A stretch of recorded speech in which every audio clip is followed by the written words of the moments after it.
I was always jealous of you because you come on the show and we talk about that, and I go, but then there's many things that I'm jealous of you for, that being barely on the list. I mean, please, but the other thing I'm jealous of you, are you like a creative director for Wild Turkey? Yeah. What? Wild Turkey. How about that? How do I get that That's job? a great day job, that is man. unbelievable. Yeah. Great day Well, how job. did you just ended up? They came looking to me a few years ago about sort of just being the face for the brand. Well, I was already a fan of Wild Turkey. And so as I started talking to them about ideas about where the company wanted to go, where the brand wanted to go, it became obvious that, hey, you know what? I should be more than just a face. Let me come on and help direct where we're going to go creatively with the brand. Yeah. Along Wild the way, Turkey's a classic. It's a classic, and I met the Russells, found a story out there in Lawrenceburg, Kentucky, from those guys who've been doing it one way, and only one way, since day one. They're a great family. So I started telling their story, told the Wild Turkey story. Along the way, I'm talking to Eddie Russell, master distiller out there. I said, in his ear, I said, listen, I've always wanted to make my own bourbon. You think maybe you and I can brew up some juice? That is my favorite juice. Brew up some juice. Brew up some juice. Sounds like moonshine. I love it. This is great. I want to be in this meeting. So listen to this hard work I've got to do. Eddie Russell, we said, I'm from Texas, he's in Kentucky. Let's put a little mesquite wood in the backbone of that Wild Turkey blend. And he's sending me samples, little pint samples, about 80-something over 2 years.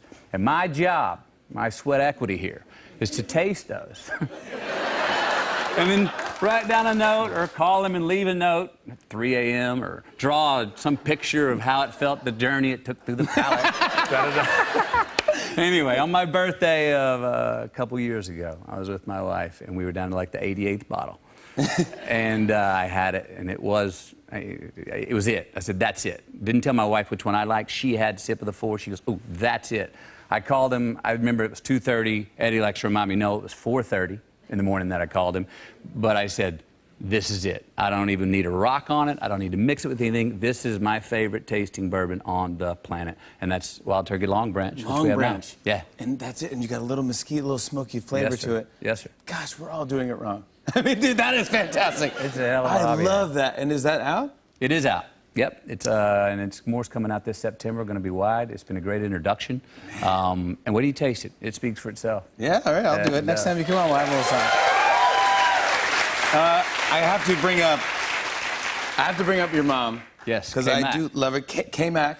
K-Mac is 86 years young, and I just love the stories about her. But you said that you were going to take her on this family vacation with you. It was time for a proper vacation, my kids told me. Yeah. And I'm like, what do you mean? We've been in Mauritius, we've been in Australia, we've been all these places all over the world. It's all a vacation. They're like, no, you're always working, papai, which is what they call me, papai. Portuguese for dad. So they said, no, we haven't been on a proper vacation when you haven't been working. So we said, okay, let's gather all the kids. Let's get my mom, let's get my wife's dad. Let's go to Amalfi Coast outside of Italy. Let's go to the Greek islands. We meet up with the Harrelson family in Greece. As in Woody. Woody Harrelson? Yeah. Now, Woody is the kind of guy. Woody's the kind of guy that if you rent the place, but he shows up before you get there, he will take the master bedroom. But more about that later. Yeah.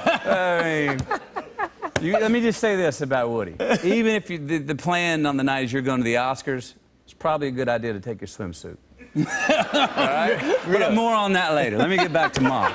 You know what I'm talking about, Woodrow. So we're there 3 weeks, paradise. Oh, man, we had freedom. Nobody was even taking pictures of the water. Nothing. Greece is beautiful. It's inherently generous. The sea doesn't bite, the air doesn't bite, the land doesn't bite.